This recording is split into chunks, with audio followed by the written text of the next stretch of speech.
इतने सारे सवाल और इतनी वॉलेटाइल सूरत हाल थी कि सब बिल्कुल ही अचंभे में थे। और आज ये खुशाइन खबर से दिन का आगाज हामिद मीर साहब हमारे साथ मौजूद हैं। बहुत शुक्रिया हामिद मीर साहब। हामिद मीर साहब, जरा हमें कंफ्यूजन भी थी। अब ये 24 घंटे का वक्त है, कूलिंग डाउन का कह लें या सीज फायर पर अमल दरामद का कह लें। हम दिफाई तज्जियाकारों से भी बात कर रहे हैं, वो कहते हैं बेहतर तो यही होता है कि तमाम फरीकैन एक साथ ही शुरू करें ये सीज फायर या कूलिंग डाउन। लेकिन पहले 12 घंटे मुख्तस किए गए हैं कि ईरान सीज फायर पर अमल दरामद करेगा, अगले 12 घंटे इजराइल इस पर अमल दरामद करेगा और 24 घंटे मुकम्मल होने के बाद सीज फायर लागू हो जाएगा। आपको लगता है कि वहां तक बात पहुंच जाएगी और हमें ऑप्टिमिस्टिक रहना चाहिए सीज फायर को लेके? देखिए अब्दुल्ला भाई, जो ये आपके सवाल में जो तफसीलात हैं कि एक 12 घंटे जो है वो इजराइल के लिए हैं, एक 12 घंटे ईरान के लिए हैं, तो अगर मैं आपसे काउंटर क्वेश्चन पूछूं कि ये तफसीलात आपको किस शख्सियत या किस इदारे के जरिए मिली हैं, तो यकीनन आप यही जवाब देंगे कि डोनाल्ड ट्रंप। जी, यही जवाब है ना आपका? जी जी। तो मुझे ये बताएं कि आज लम्हा मौजूद में जब मैं आपसे बात कर रहा हूँ, दुनिया में कौन सा शख्स है जो डोनाल्ड ट्रंप पे यकीन कर सकता है या उसको ट्रस्ट कर सकता है? तो ये जो कंफ्यूजन है जिसकी वजह से लोग एक दूसरे से सवाल कर रहे हैं, उसकी वजह सिर्फ ये है कि अब डोनाल्ड ट्रंप एक नाकाबिले एतबार शख्स है और उसने एक दफा फिर जो behind the scene cease fire के लिए कोशिशें हो रही थी उनका क्रेडिट लेने के लिए मौसूफ ने एक ट्वीट खड़का दी और अनाउंस कर दिया है, जिसकी वजह से जो ईरान के वजीर खारजा हैं उन्होंने जी जी। अच्छा, मीर साहब को हम सही तरह सुन नहीं पा रहे, दोबारा उनसे कनेक्ट करते हैं। और ये वही सवाल है जो हम सुबह भी उठा रहे थे अब्दुल्ला, कि एग्जैक्टली अब आगे क्या होने उसके वाला बाद है। ईरान के वजीर खारजा ने भी फिर इसकी तस्दीक कर दी, सो दो बात भी आई है। उन्होंने ना तस्दीक की ना तर्दीद की, उनका भी जो पैगाम था वो बड़ा मुबहम कह लें उसको, क्योंकि उन्होंने कहा कोई अग्रीमेंट नहीं है, लेकिन हम देखते हैं कि अभी क्या होता है, हम अपनी तरफ से सीज फायर कर देंगे।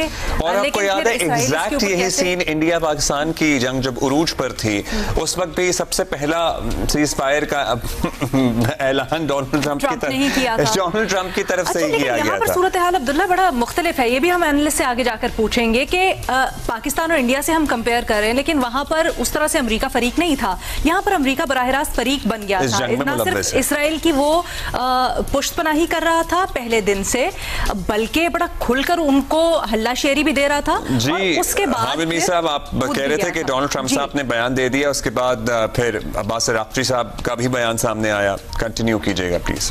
जी जी, अब्बास राफ्ती साहब जो है उनका भी बयान आ गया और उन्होंने कहा कि जब तक इजराइल सीज फायर नहीं करता तो ईरान भी सीज फायर नहीं करेगा। तो इसमें जो असल जो सूरत हाल है वो ये है कि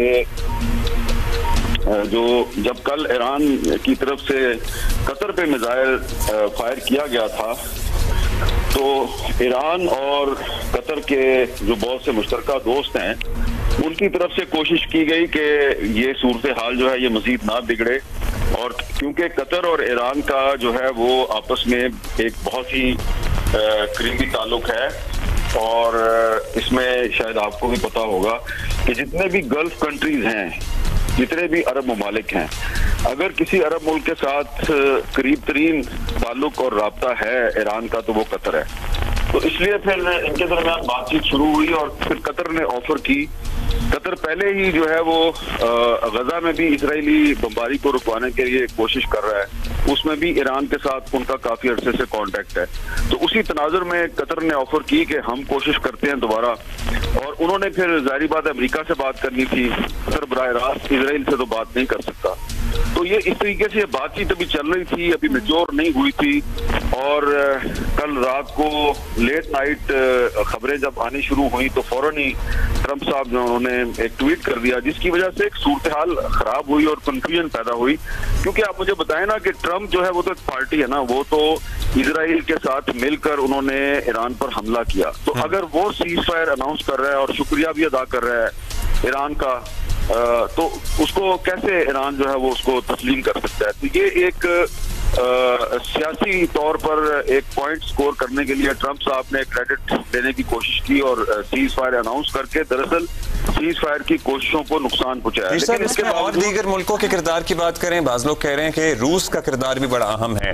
कतर की सालसी तो मंजूर है ही ईरान को और कतर का तो किरदार है ही, लेकिन रशिया और जो फॉरेन मिनिस्टर का विजिट, फिर रशियन एक्स प्राइम मिनिस्टर जो कि उनके डिप्टी चेयरमैन है नेशनल सिक्योरिटी काउंसिल के, उनका बयान जिस पे बहुत सारे कमेंट आए कि जी किस किस्म का बयान है कि दीगर मुल्क जो हैं वो ईरान को न्यूक्लियर वेपन्स देने के लिए तैयार हैं। रशिया का आपको लगता है कि किरदार है इस सारे तनाज़े को इस पॉइंट तक पहुंचाने में, खत्म होने के करीब पहुंचाने में?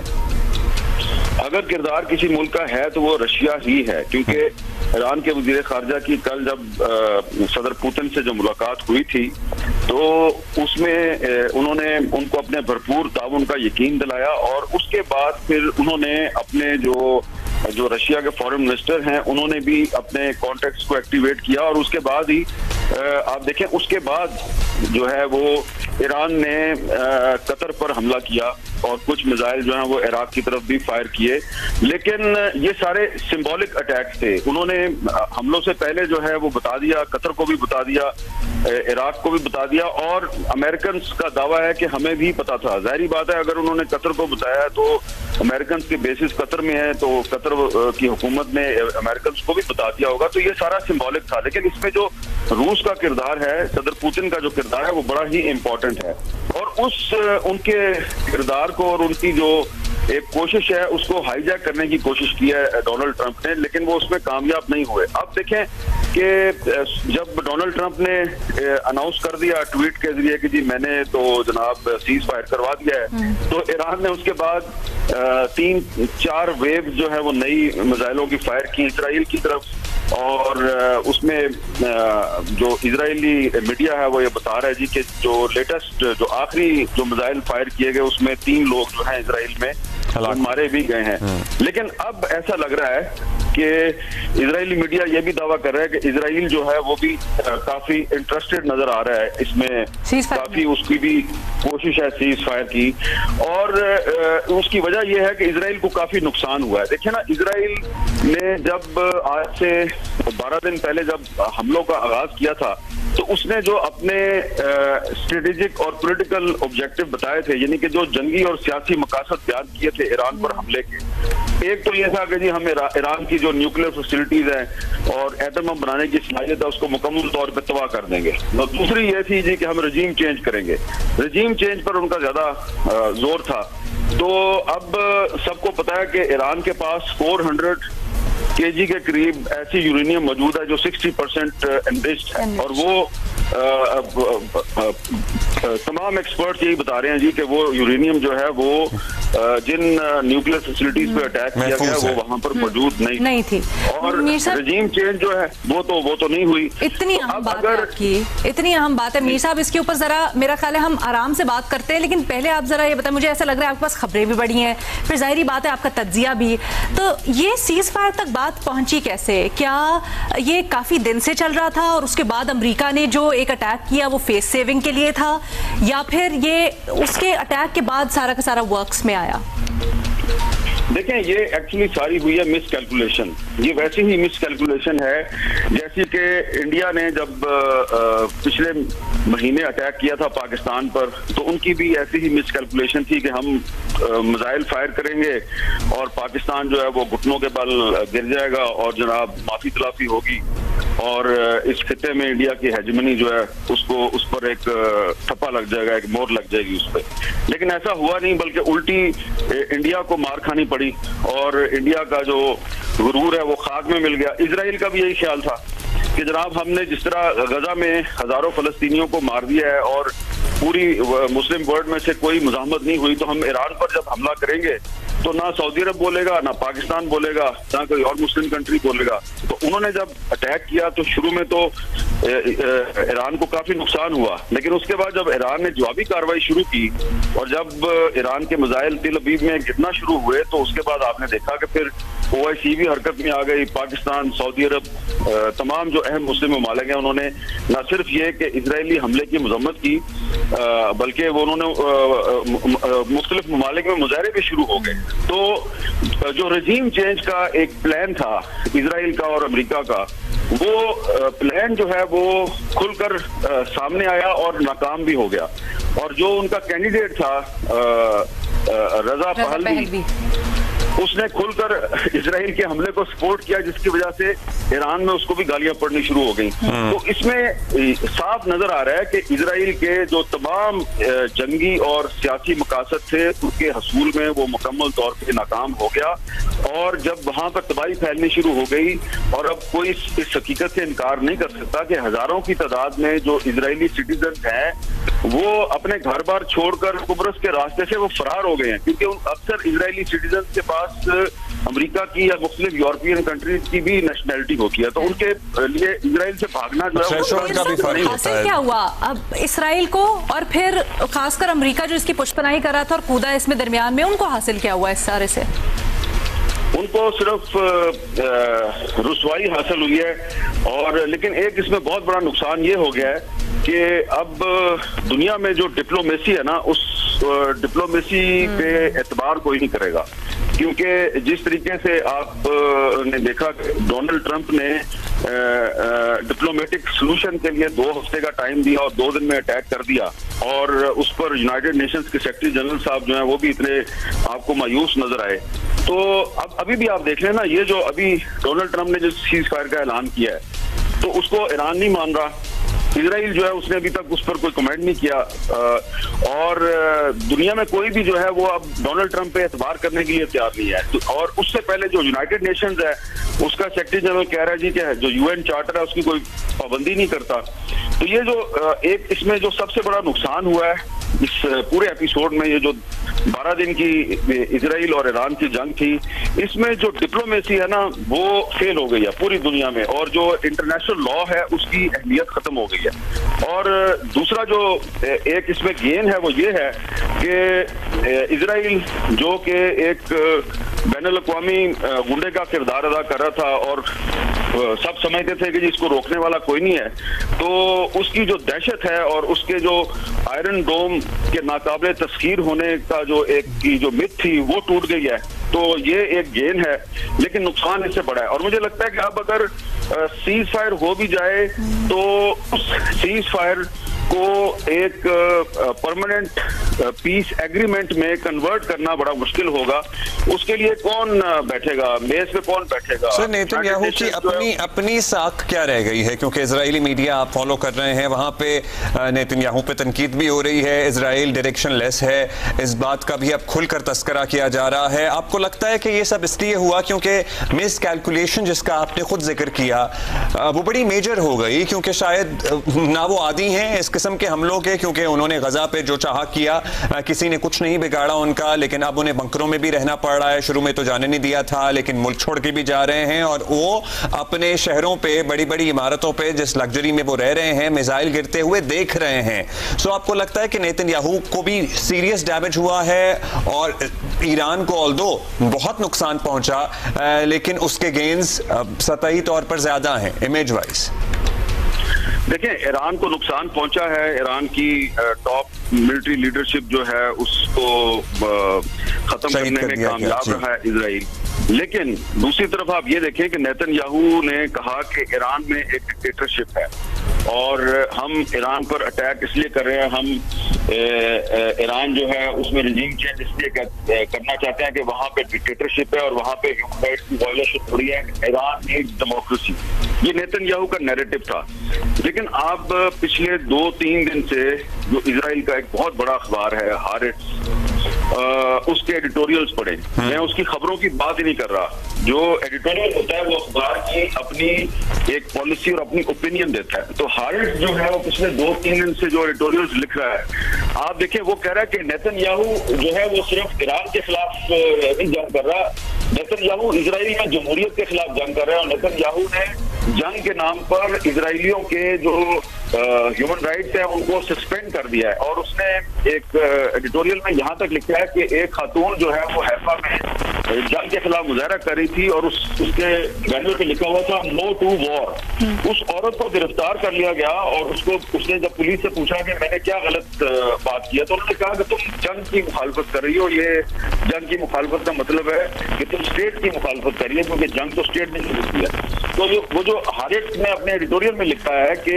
नेतन्याहू जो है वो दरअसल ईरान के खिलाफ जंग नहीं कर रहा, वो अपना इक़्तिदार बचाने के लिए उसने इजराइल में डेमोक्रेसी के खिलाफ जंग शुरू कर दिया और वो खुद एक डिक्टेटर बन चुका है। तो ये वो नुकसान है जो कि नेतन्याहू को हुआ है। ऑन द कॉन्ट्री ईरान में रजीम आपको लगता है, ऑन द कॉन्ट्री मीर साहब, ईरान में आपको लगता है रजीम, अगर इंटरनल कॉन्फ्लिक्ट्स उनके भी थे, उन्हें वहां पे भी हमने पिछले दिनों बहुत एहतजाज देखे, और मजबूत हो गई है और मुत्तहिद हो गई है और सेटल्ड हो गई है? देखिए, मुझे तो ये लगता है कि आप सिंपल सा एक कंपैरिजन कर लें कि इस वक्त जो ईरान की सूरत हाल है वहां पर सड़कों पे लोग निकल रहे हैं, मुजाहरे कर रहे हैं, लेकिन वो इजराइल और अमेरिका के खिलाफ नारे लगा रहे हैं। वो मर्द बर इजराइल, मर्द बर अमेरिका के नारे लगा रहे हैं। और कोई भी आप ईरान में मुझे मुजाहरा दिखा दें, वहाँ पे CNN भी मौजूद है, वहाँ पे और भी आलमी नशरियाती इदारे मौजूद है कि वहाँ पे रजीम के खिलाफ कोई मुजाहरा हुआ हो। लेकिन दूसरी तरफ आप इजराइल को देखें, खुद इजराइल मीडिया जो है वो रिपोर्ट कर रहा है कि यहाँ पे नेतन्याहू के खिलाफ मुजाहरे शुरू हो गए। और ये जो जंग शुरू हुई है, इससे 2-3 दिन पहले जो इजराइल की पार्लियामेंट है उसमें एक बिल लाया गया था कि नेतन्याहू जो है वो उसको निकाला जाए और ये पार्लियामेंट डिसॉल्व करके नया इलेक्शन करवाया जाए। तो वो जो एक रिजल्टमेंट थी वो अब अवाम के मुजाहरों में तब्दील हो गई है। तो मुझे लगता है कि रजीम चेंज अगर होगी तो इजराइल में होगी, फिलहाल मुझे ईरान में तो रजीम चेंज होती हुई नजर नहीं आ रही। अच्छा, इसके ऊपर मजीद डेवलप करने से पहले हामिद मीर साहब, आपने बड़ी एक अहम बात की, परमानेंट पीस एग्रीमेंट। सर, ये थोड़ा सा बताएं, क्या खबरें हैं आपके पास, क्या अंदाजा है आपका, तज्जिया है कि इसकी जानिब कैसे बढ़ा जाएगा और क्या बढ़ा भी जा सकता है इस वक्त या नहीं?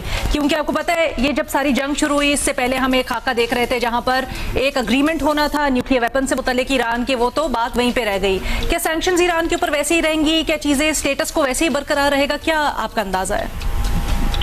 देखिए, ये जो 12 दिन की जंग है, इस जंग की वजह से ईरान की जो एक सियासी और अखलाकी पोजीशन है वो बड़ी मजबूत हो गई है और उसको एक बर्तरी हासिल है इस वक्त। और अब अमेरिका या कोई भी मगरबी मुल्क ईरान के साथ उस टोन में बात नहीं कर सकता जिस टोन में पहले बात की जाती थी, क्योंकि नो डाउट ईरान ने कल रात को कतर पर और इराक पे मिसाइल भी फायर किए हैं, लेकिन आप ये भी देखें कि ये सीज फायर की जो एफर्ट है इसमें कतर का बड़ा अहम रोल है। और ये बात मैं इसलिए कर रहा हूँ कि ये जो एपिसोड है 12 दिन का, इस एपिसोड के बाद दुनिया को ये पता चल गया कि ईरान जो है वो तनहा नहीं है और अकेला मुल्क नहीं है, उसके पीछे बहुत से मुस्लिम कंट्रीज भी खड़े हैं और उसके पीछे रूस भी खड़ा है और उसके पीछे चाइना भी खड़ा है। तो ये ईरान की एक बहुत बड़ी कामयाबी है। अब इस सूरत हाल में कोई ऐसा परमानेंट पीस एग्रीमेंट नहीं हो सकता कि जिसमें अमेरिका और इजराइल मिलकर अपनी मर्जी की टर्म्स एंड कंडीशंस डिक्टेट करवाएं, क्योंकि इजराइल सिर्फ एक ऐसा मुस्तकिल अमन मुआहदा करेगा जिसमें वो अपनी मर्जी की शराइत जो है उनको इम्पोज करवा सके। ये अब उसके लिए पॉसिबल नहीं है, इसलिए ये एक बड़ा मुश्किल काम है। और दूसरी मुश्किल इसमें ये है कि जो यूनाइटेड नेशंस है उसकी अथॉरिटी खत्म हो चुकी है, वो एक गैर मौसर इदारा जो है वो बन चुका है। तो पहले तो उसकी अथॉरिटी को रिस्टोर किया जाए ना, क्योंकि यूनाइटेड नेशंस की सिक्योरिटी काउंसिल जो रेजोल्यूशन मंजूर करती है उस पर तो अमल दरामद ही नहीं होता। ना इसराइल अमल दरामद करता है, ना ही अमेरिका उसकी परवाह करता है, ना इंडिया किसी रेजोल्यूशन को इम्प्लीमेंट करता है। तो इसलिए मजमूरी तौर पे हम देखें तो सीज फायर एक अच्छी चीज है, परमानेंट पीस एग्रीमेंट जो है वो मुझे अभी बहुत दूर नजर आता है। मीर साहब, आपने यूनाइटेड नेशंस की तो बात की, लेकिन यूनाइटेड स्टेट्स का भी इस वक्त बड़ा एक जो वो बुत बना हुआ था, free leader of the free world, एक एक बहुत बड़ा फिगर, एक दुनिया का लीडर बनकर सामने सालिसी करवाने वाला, फिर रिसेंटली ट्रंप और अमेरिका का पूरा इमेज, उसको कितना नुकसान पहुंचा और क्या अब अमेरिका इस न्यू वर्ल्ड ऑर्डर में उस तरह ताकतवर और उस तरह एक न्यू वर्ल्ड लीडर नहीं रहा? देखिए, ये एक बड़ा ही अहम सवाल है। मैं इसका जवाब इस तरह से दूंगा कि ये जो मिडिल ईस्ट का कॉन्फ्लिक्ट है इसमें दो अमेरिका उभर के सामने आए।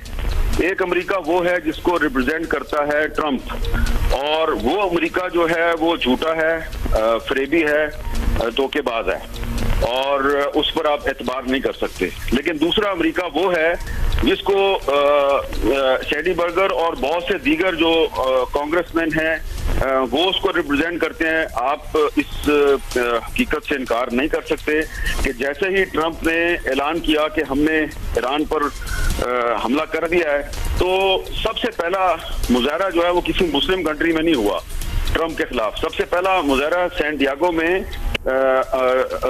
ट्रंप के खिलाफ हुआ है और वो अमेरिका है, और भी बहुत से शहरों में मुजाहरे हुए हैं। तो इसलिए ये तो दुरुस्त है कि अमेरिका की एक सुपर पावर की हैसियत से जो एक उसका एक रोब और दबदबा था वो तकरीबन खत्म हो गया है।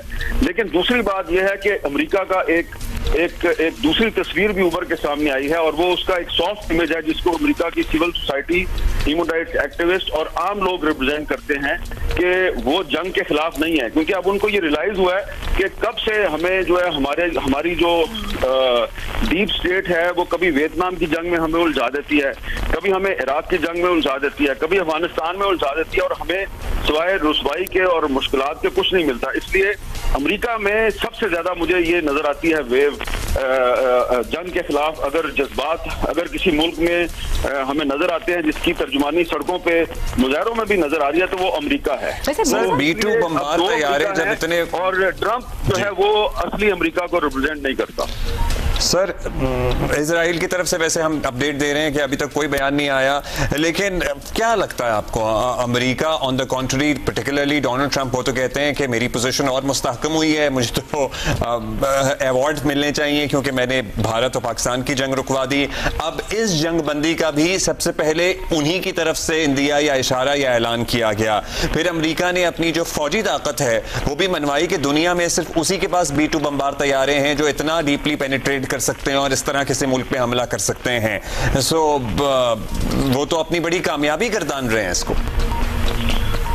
देखिए अब्दुल्ला भाई, आप अगले 3-4 दिन में जब दोबारा इंशाल्लाह मेरे से बात करेंगे तो हम बात कर रहे होंगे इंडिया और इजराइल की सीक्रेट कोलैबोरेशन और उनके खुफिया मंसूबों के बारे में। अच्छा।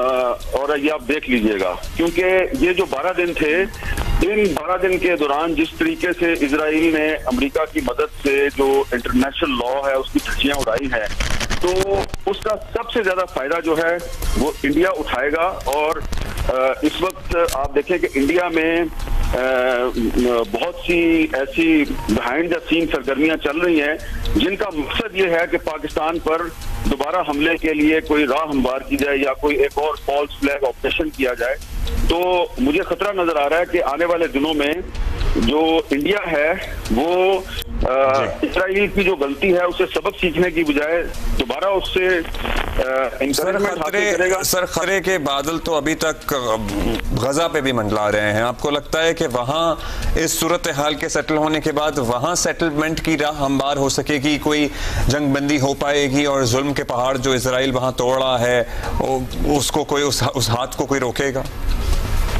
लेकिन ना ये तो अब मैं एक सवाल का जवाब दे रहा था, आप बीच में गजा को ले आए। तो गजा में तो अभी आज सुबह भी इजराइल ने बमबारी किया है। गजा तो कहीं किसी के एजेंडे में है ही नहीं है। गजा तो ना ट्रंप साहब के एजेंडे में है ना इजराइल के एजेंडे में है, वो तो मेरा और आपका एजेंडा है ना।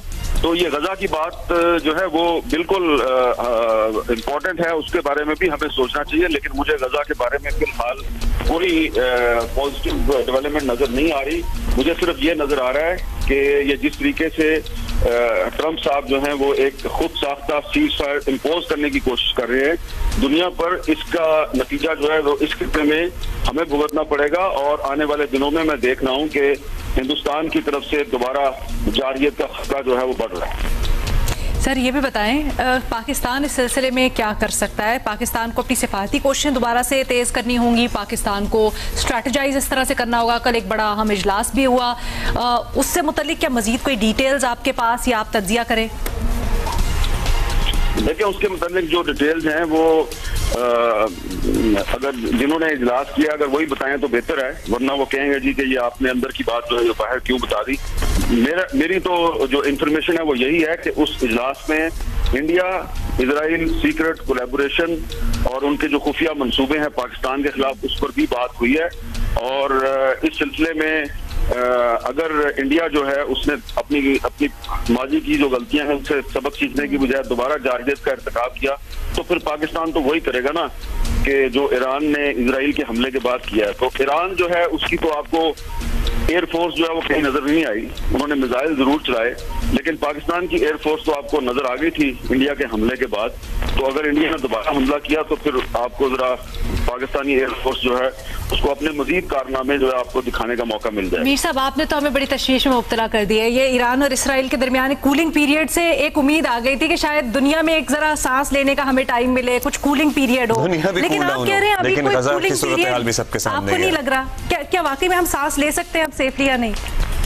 नहीं, हम सांस उसी सूरत में लेंगे कि जब दुनिया जो है उस पर नेतन्याहू और ट्रंप जैसे धोखेबाज और फरेबी हुक्मरान जो है उनका असर नफूस कम हो जाएगा। और अगर उनका एक दोस्त और इत्तेहादी नरेंद्र मोदी की सूरत में इंडिया में बैठा हुआ है तो हमें हमेशा होशियार रहना चाहिए। बहुत शुक्रिया sir, thank you so much for your time.